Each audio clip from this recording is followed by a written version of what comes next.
அஸ்ஸலாமு அலைக்கும். எல்லோரும் எப்படி இருக்கீங்க? அல்ஹம்துலில்லாஹ் நானும் நல்லா இருக்கேன். இந்த வீடியோவில் என்ன பார்க்க போகிறோன்னு பார்த்தீங்கன்னா, ஒரு சூப்பரான ஒரு பவர்ஃபுல்லான ஒரு பேக் பார்க்க போகிறோம். இப்போ நிறைய பேருக்கு பார்த்தீங்கன்னா கை கால் அந்த கழுத்து இருக்குல பார்த்திங்கன்னா ரொம்ப கருப்பாக இருக்கும். கழுத்து பின்னாடி பார்த்திங்கன்னா ரொம்ப கருப்பாக இருக்கும். உடம்பு ஃபுல்லாக வெள்ளையாக இருக்கும். அந்த கழுத்துக்கிட்ட கை நுனி கால் எல்லாம் கருப்பாக இருக்கும். அந்த மாதிரி இருக்கிறவங்க இந்த மாதிரி பேக் யூஸ் பண்ணும்போது 100% ரிசல்ட் கிடைக்கும். இது கை காலுக்கு மட்டும் இல்லை, ஃபேஸ்க்கு கூட அப்ளை பண்ணலாம். அப்படி ஒரு பவர்ஃபுல்லான பேக்குங்க. இது நீங்கள் இதுக்கு தேவையானது வெளியே தேடி நீங்கள் அலைய வேண்டிய அவசியம் கிடையாது. வீட்டில் இருக்க பொருளை வச்சு வெறும் 3 பொருள் போதுங்க. இந்த மாதிரி பேக் சூப்பராக ரெடி ஆகிடும். வீடியோவை ஃபுல்லாக இந்த பேக்கு ரெடி பண்ணி 2 வேளை இந்த மாதிரி கண்டினியூவாக ஒரு வாரம் நீங்கள் யூஸ் பண்ணிட்டு வரும்போது நீங்களே நல்ல ரிசல்ட் பார்ப்பீங்க. நான் லைவாக தான் ரிசல்ட் காமிக்க போகிறேன். அதனால் நீங்கள் வீடியோவை ஸ்கிப் பண்ணாதீங்க, ஃபுல்லாக பாருங்கள். இப்போ தான் நீங்கள் நம்ம சேனலை ஃபஸ்ட் டைம் பார்க்குறீங்கன்னா நம்ம சேனலை சப்ஸ்கிரைப் பண்ணுங்கள். ஓகே, இப்போ நான் ஒரு சின்ன கிண்ணம் எடுத்துக்கிறேன். இப்போ பார்த்தீங்கன்னா அரை எலுமிச்சம் அளவுக்கு எலுமிச்சத்தை கட் பண்ணி அதோட சாறு மட்டும் நான் தனியாக எடுத்துக்கிறேன். ஏன்னு பார்த்தீங்கன்னா இதில் நம்ம எதுவுமே சேர்க்க போகிறதில்ல. தண்ணி, ரோஸ் வாட்டர் அந்த மாதிரி எதுவுமே நம்ம சேர்க்க போகிறதில்ல. வெறும் இந்த லெமன் ஜூஸ் வச்சு தான் இப்போ நம்ம ஃபேஸ் பேக் ரெடி பண்ண போகிறோம்.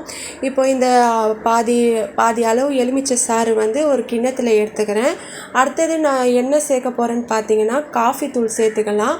காஃபி தூளில் பார்த்தீங்கன்னா நீங்கள் இந்த பிராண்ட் அந்த பிராண்டு தான் யூஸ் பண்ணணுன்ட்டு எந்த ஒரு அவசியமும் கிடையாது. நீங்கள் நெஸ்காஃபி, ப்ரூ, நரசூஸ் அந்த மாதிரி எந்த பிராண்டாக இருந்தாலும் நீங்கள் தாராளமாக நீங்கள் சேர்த்துக்கலாம். நான் நெஸ்காஃபி 2 ரூபாய் பேக்கெட் எடுத்துக்கினேன். உங்களுக்கு அதிகமாக வேணும்னா கை கால் கழுத்துக்கு ஃபுல்லாக நீங்கள் போடணும்னு இருந்தால் நீங்கள் இன்னும் கொஞ்சம் கூடுதலாக இன்னொரு எக்ஸ்ட்ரா பேக்கெட்டு எடுத்துக்கோங்க.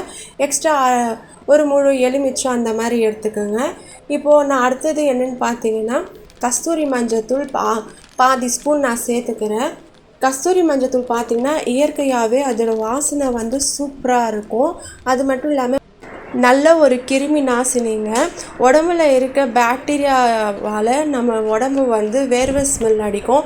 அந்த மாதிரி இருக்கிறவங்க இந்த மாதிரி கஸ்தூரி மஞ்சத்தூள் கூட எலுமிச்சம், கடல மாவு சேர்த்து நம்ம ஃபுல் பாடியில் நம்ம அப்ளை பண்ணி குளிச்சுட்டு வரும்போது அந்த வேர்வை ஸ்மெல் இருக்காது. சரி, ஓகேங்க. இப்போது நாம் அந்த 3 இன்க்ரீடியன்ட்ஸ் நான் சேர்த்துட்டேன். ஃபஸ்ட்டு எலுமிச்சை சாறு, அடுத்தது காஃபி தூள், அடுத்தது பார்த்திங்கன்னா கஸ்தூரி மஞ்சத்தூள் சேர்த்து நல்லா நான் கிளறி விட்டுக்கிறேன். இது பார்த்திங்கன்னா எப்படி வரணும்னு பார்த்தீங்கன்னா இதோட கன்சிஸ்டன்சி ஒரு பேஸ்ட்டு கன்சிஸ்டன்சியில் வரணுங்க. அப்போ தான் நம்மளுக்கு அப்ளை பண்ணுறதுக்கு நல்லாயிருக்கும். இந்த மாதிரி கெட்டியாக இருக்கக்கூடாது. இதை பார்த்திங்களா கொஞ்சம் கொஞ்சம் கெட்டியாக இருக்குது அந்த காஃபி தூள். அந்த காஃபி தூள் நல்லா அந்த எலுமிச்சை சாறில் நல்லா கரையணுங்க. இப்போ நான் அந்த எலுமிச்சம் கட் பண்ணி வச்சிருந்த எலுமிச்சத்தில் தாங்க இப்போ நான் அப்ளை பண்ண போகிறேன். அதை எடுத்து நான் இதில் டிப் பண்ணி நம்மளுக்கு எந்த இடத்துல வேணுமோ அந்த இடம் ஃபுல்லாக நம்ம இந்த மாதிரி நல்லா மசாஜ் பண்ணணுங்க. நல்லா அழுத்தி தேய்க்கணும். நம்ம மேலோட்டமாக நம்ம செய்யக்கூடாது. இந்த மாதிரி ஸ்க்ரப்பு மாதிரி நல்லா நம்ம மசாஜ் பண்ணிட்டு நம்ம ஒரு அரை மணி நேரம் இல்லை 1 மணி நேரம் கழித்து பார்த்திங்கன்னா அதுவே ஸ்கின்னில் சூப்பராக செட் ஆகிடுங்க. அப்படியே ஒரு மாதிரி காஞ்சி ட்ரை ஆகிடும். அதுக்கப்புறம் நீங்கள் வாஷ் பண்ணி பார்த்தீங்கன்னா நீங்களே டிஃப்ரென்ஸ் நல்லா பார்ப்பீங்க. நீங்கள் இதே மாதிரி கண்டினியூவாக 2 டைம் நீங்கள் யூஸ் பண்ணிவிட்டு வாங்க. உங்களுக்கு சூப்பராக ரிசல்ட் கிடைக்கும். இப்போ பாருங்கள், எனக்கே நல்ல டிஃப்ரென்ஸ் தெரியுது. அந்த கைக்கும் இந்த கைக்கும் கொஞ்சம் கலர் டிஃப்ரென்ஸ் இருக்குது. ஒரு நாள்லேயே அவ்வளோ டிஃப்ரென்ஸும் வராதுங்க. ஒரு வாரம் நீங்கள் யூஸ் பண்ணி பாருங்கள், நல்ல பலன் கிடைக்கும்.